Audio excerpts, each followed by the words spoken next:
Lake Nyos in northwestern Cameroon was the scene of a horrific disaster that killed an estimated 1,700 people and 3,500 livestock.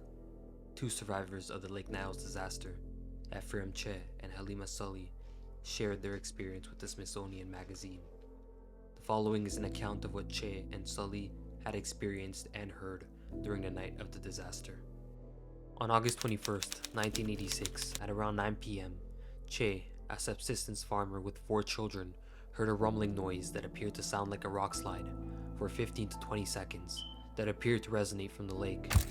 As he looked outside his house on a cliff above Nyos, he saw a frothy spray shoot hundreds of feet out of the lake and a white cloud collect over the water. He turned around and told his children that it seemed as if it was about to rain, and promptly went to bed as he wasn't feeling well. However, what Che didn't know was that the cloud that had formed over the water was carbon dioxide, and as he slept, it quickly grew to around 100 meters tall and started flowing north across the land towards the village of Nyos.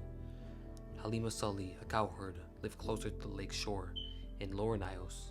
She had heard the rumbling noise emanating from the lake as well. She described it as sounding like the shouting of many voices.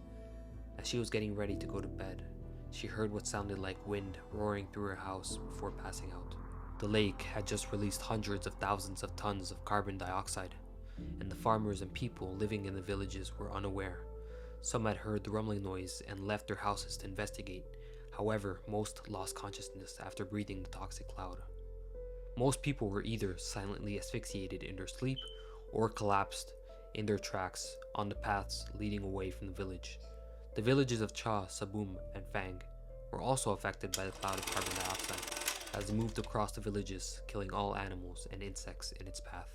Early in the morning, Che woke up and headed downhill towards the lake.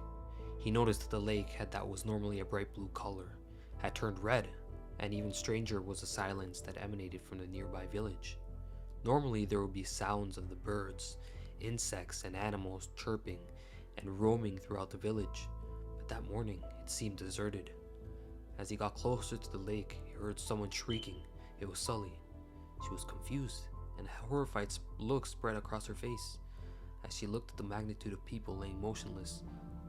Amongst the scattered bodies lay Sully's children and family members. She tried to wake up her father, but to no avail. Che looked around. Everyone and everything around him had seemingly dropped dead. Even the flies were dead. He then ran to the village of Nyos. As he entered the village, he fell to his knees crying. His parents, siblings, uncles, and aunts were amongst those laying motionless.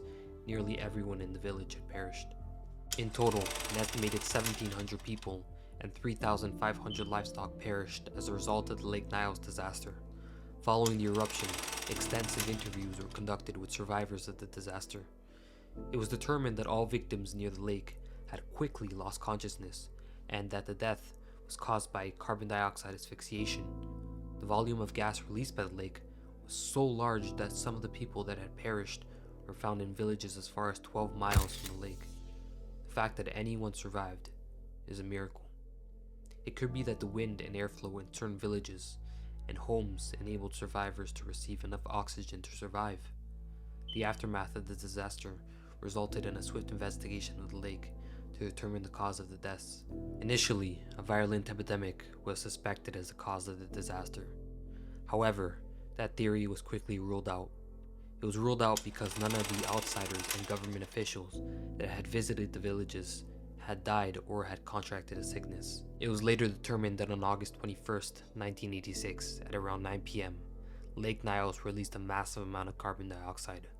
Carbon dioxide is odorless and colorless, and any concentration above 8 to 10% in inhaled air can result in unconsciousness and death by suffocation in only a matter of minutes. The abundant amount of CO2 was produced by the geological processes from volcanic activity underneath the lake.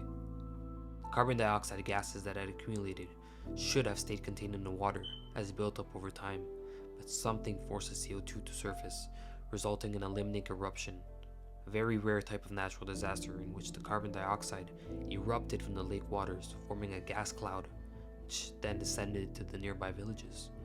This gas cloud then suffocated all people and livestock within 25 kilometers of the lake.